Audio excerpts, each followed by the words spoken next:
ঢাকা সব মানে এটা সময় কিন্তু ঢাকা লোকটা একটু যাওয়ার টাইমে ওই দিন পরে ইউনিয়ন মিটিং এ আসছে ইউনিয়নের কইলো তো পরের দিন চা দেওয়া যাবো ইউনিয়নের পরের দিন চা দেওয়া লোক খারাপ এদিকে পরিষ্কার।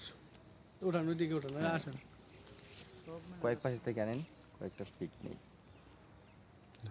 এই সাইডটা পরিষ্কার দেখছো? আপনি আমার কাছে ক্যামেরা ছেড়ে দেন আপনার